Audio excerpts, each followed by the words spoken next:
Hi, I'm Dave D, Chief Marketing Officer of GKIC, and welcome to another episode of Renegade Millionaire TV.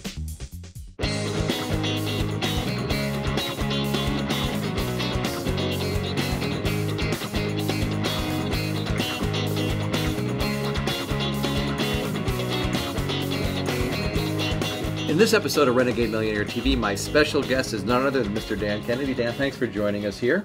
I'm happy to join you here. It's my place. That's absolutely correct. We are in your home. Yes. This is downstairs in your secret area here that you do all your work. You used to have your mastermind meetings here and everything like that. And we're going to talk about time management. And this is one of the places that you come so you can actually manage your time. One of my favorite books is this one right here, No BS Time Management. And in this book, you talk about time vampires and how to drive a stake through their heart. So number one, what are some time vampires? And number two, how do you drive a stake through their heart? Well, so you're here rather than me going to you or going to a studio, because when you guys pack up and get out of here, I still have time to do something productive, right? Right. That's why Trump does the show in his actual building, so he can walk out the back of the boardroom, go upstairs and so do he had work. that built, right? That's what you said before. Yeah.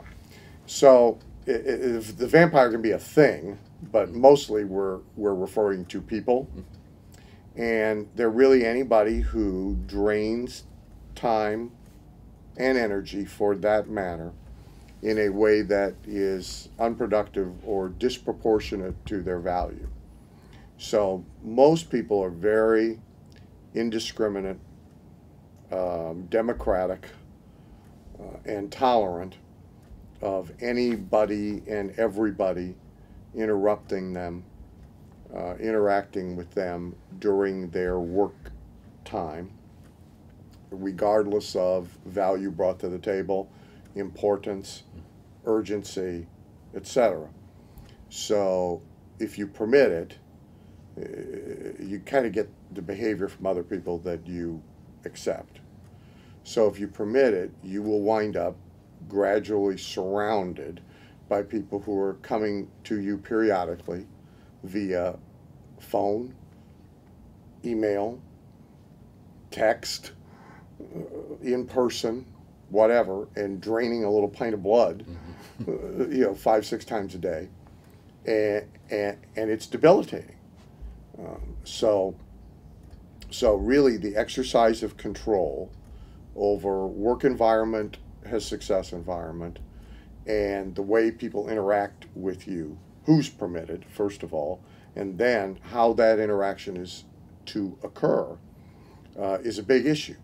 The worst time vampire is not only sucking up time, but is a toxic influence while they are doing it. So, that includes people who bring you problems for you to solve that they should have solved. That's why they're getting a paycheck. Right? Or they're a vendor, it doesn't make any difference. So people are bringing you problems to solve that they should have solved, which if I'm going to solve all your problems for you, what do I need you for? Correct. Right? So there's that. There's people who are bringing you their interpersonal angst and right. problems with other people, right? So now you actually have a present time vampire and an absent time vampire, right? So, there's that. There's the client, who represents 10% of your business, but is 90% of your headaches, and there's the person who is the interruption 20 times a day rather than what should be a once a week, interchange. And the easier we make communication, the more that multiplies. So I saw it the first time when FedEx came, and all of a sudden, people were FedExing things that really weren't urgent and requiring, that's my Mickey Mouse clock, goes off every hour.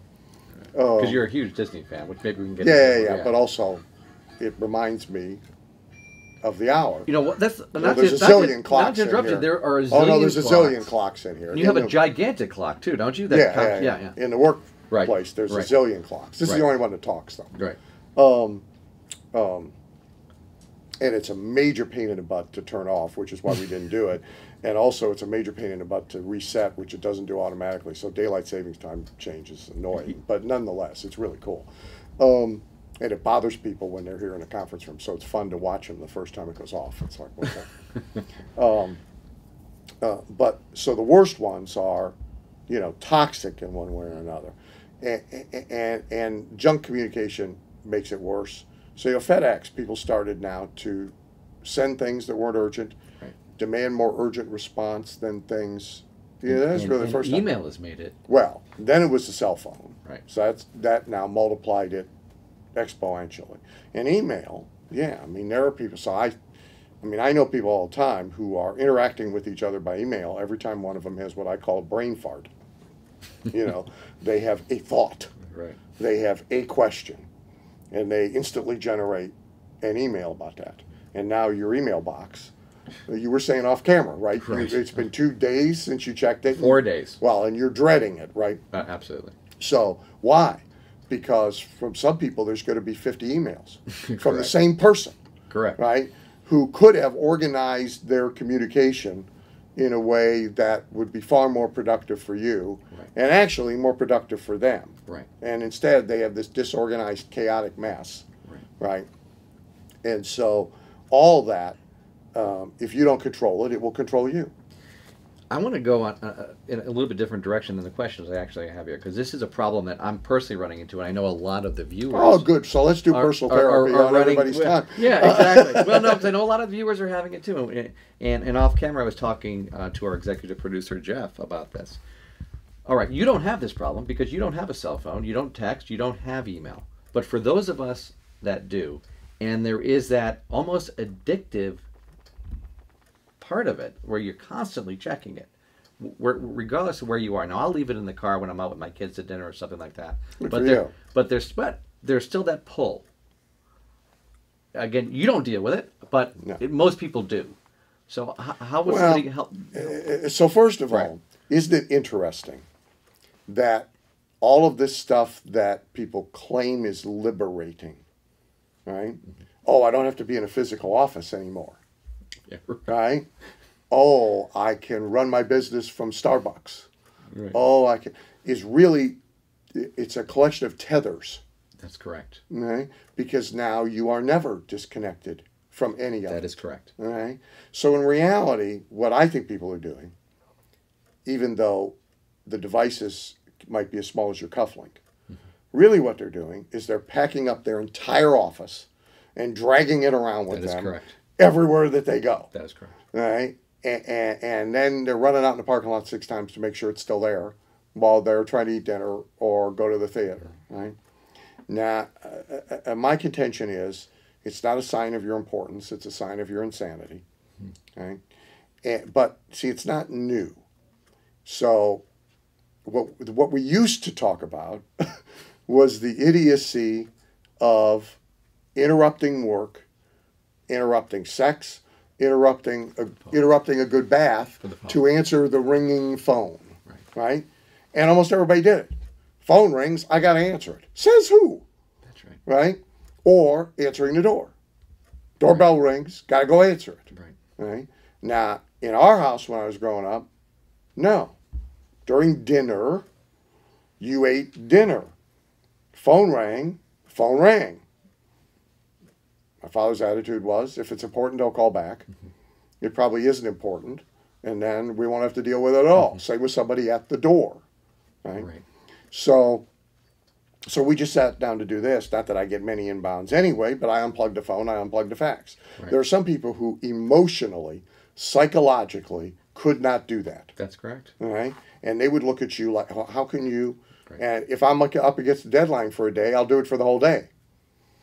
My home lines, again, I don't get a lot of uncontrolled inbounds here anyway, but I do get some, even from friends. If we're going away for 3 days, I unplug all that stuff because I don't want to come home and find phone messages and faxes. I don't like finding an accumulation of it like you don't want to go see your email inbox after. So I just unplug it. Right. Now, that drives some people nuts, right? They just couldn't do it. So the addiction, the irrational response to it all is not new. It's just now made more addictive because it's easier and there's more peer pressure to be attached to it. But it's important to understand what it is, that it's an addiction. And how It's do a you overcome compulsion. it? I mean, what do you have any tips for folks? Well, you have to arrange your business in such a way that you are not a desperate soul and interchangeable commodity. Right? So if you really do believe that if somebody cannot reach you at any time, a client has a brain fart, or a prospect suddenly decides to buy whatever it is that you sell. If they can't reach you, they are going to move on to whoever they can reach. As long as you believe that, you are slave to all this. You have a whole host of other problems. Oh, Right. you got Right. real systemic problems. But Right. so as long as that is true, or true in your belief system, doesn't matter which, one's as damaging as the other, you're stuck. Okay? Two, as long as you're desperate. So if you're living way above your means, right? If you need today's sale to pay last week's light bill, so if you are operating in fear, in other words, for whatever reason that you operate in fear, if you are operating in fear, you can't fix this, because now it actually has rationale. Right? It's just like somebody tells you, well, you should never be afraid of anything. Well, if there's a bear suddenly coming through the room here with blood dripping from its fangs and a knife in one hand and a fork in the other paw, I think it's reasonable for me to try and beat you through the door and close the doors, right? It's so if you're broke and desperate and all that, and you're an interchangeable commodity, it's rational to be afraid. Right. And then you can't get rid of it. So you have to fix that, if that exists, before you really can get rid of it. Then there's a Renegade Millionaire principle that governs this, but governs many other things. So the Renegade Millionaire principle is that the majority's wrong. They're wrong about everything. They're particularly wrong about anything that has to do with money. Proof of that is exactly what the politicians and the media are all caterwauling about lately, the 1% and the 99%. Okay? It happens to be true. Okay? It's actually 1%, 4%, 15%, 80%. That's really what it is. Okay? That's the financial pyramid of life. Okay? And nothing anybody does changes it. The only thing you can change is where you are on the pyramid. You can't change the pyramid. Nobody's ever changed it. Nobody's ever going to change it. You can redistribute all the wealth. You won't change it. You can change the governmental system. You won't change it. You can give everybody a free iPod and a laptop. You're not going to change it. The only thing you can change is where you are on the pyramid, right? So the fact that the pyramid exists tells us, since there's only 1% that are rich, 4% that are affluent, 15% that fit the mass affluent category, actually 60% that are barely getting by, and 20% that are dead ass broke. And that never changes. So 80% are somewhere between barely getting by and dead ass broke. That tells us the majority's wrong about anything that has to do with money. While time, in a cliched but relatively accurate sense, time is money. If they're wrong about money, they're wrong about behavior that governs how much money they have. Which one of those behaviors is what do they do with their time? Okay? So we know that whatever the majority is doing, and now if you knew nothing else, but you really embraced this, then all you got to do is look around and see everybody the minute they leave their house talking on their cell phone, while they're out for a walk, while they're driving their car, while they're peeing in a public restroom, while they're waiting to board the airplane, all you got to do is look at that and know that I can't do. Right. I'm not exactly sure maybe what I should be doing, but I know I can't be doing that. Because all I got to do is count. Oh, there's 100 people within eyesight, and 82 of them are doing that. That tells me not to do it. Not to do it. Got it. In the book, No BS Time Management for Entrepreneurs, one of the things that had the biggest impact on me was your linking of punctuality with integrity. Punctuality and integrity. And it was, you don't know this, but we had lunch a few weeks ago, and you said we're going to have lunch at 11 o'clock. So I'm thinking to myself, okay, let's see if this Kennedy guy, even when he's outside of business, is punctual. 11 o'clock, the elevator opens, and Dan walks off the elevator.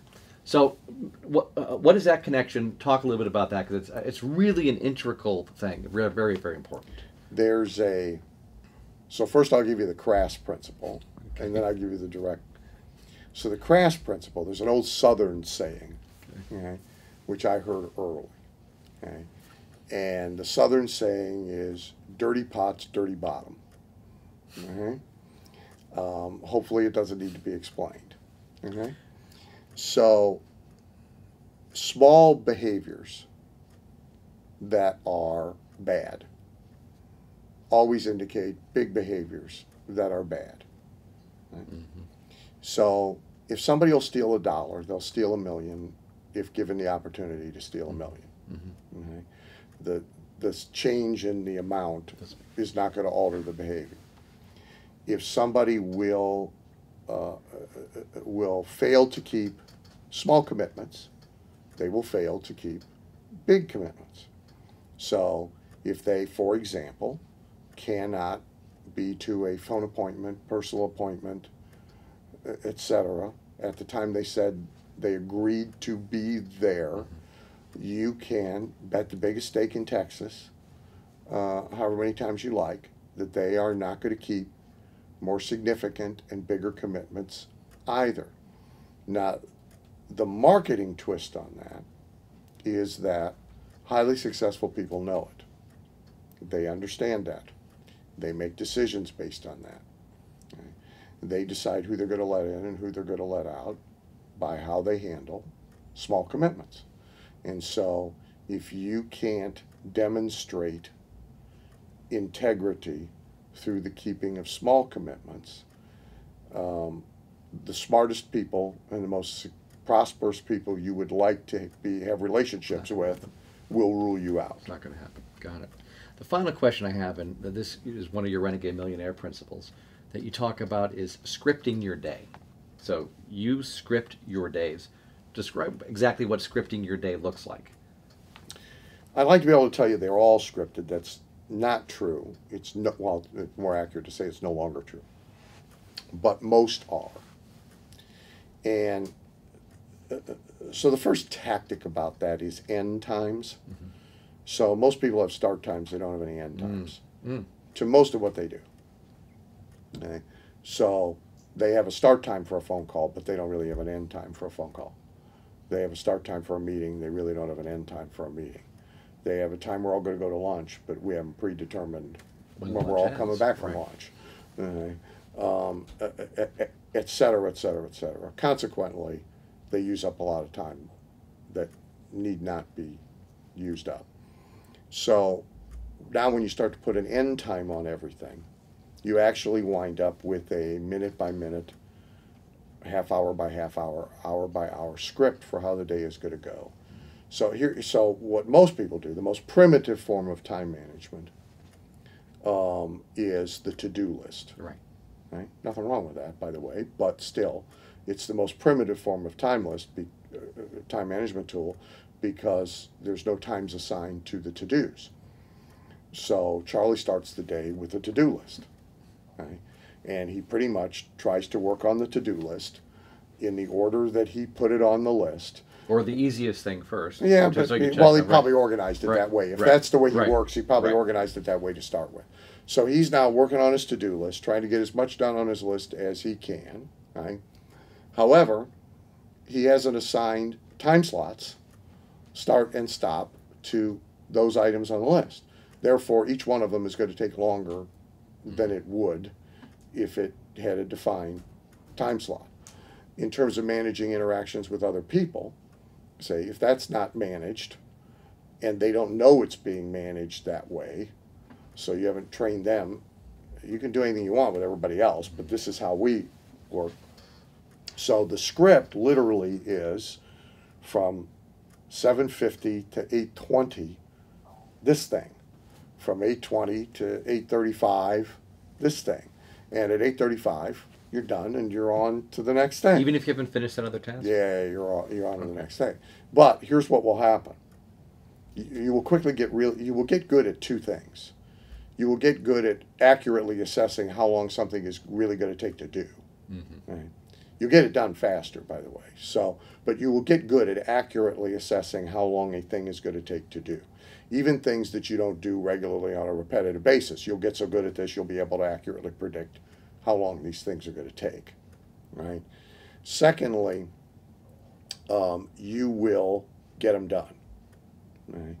And it goes all the way into subconscious training, not just conscious, but your subconscious mind will quickly become adept at knowing that the deadlines are real and producing within the deadlines that you allocate. Got it. So a script literally is minute by minute by minute by minute by minute. And again, everybody you work with has to know that's the game and that's the way the game is being played. Fantastic. Well, thank you so much for having us into your home for this episode of Renegade Millionaire TV. Appreciate You're welcome. it. And that's it for this episode of Renegade Millionaire TV. Make sure you visit us at www.dankennedy.com. And remember, at GKIC, we are dedicated to multiplying your income without all the BS.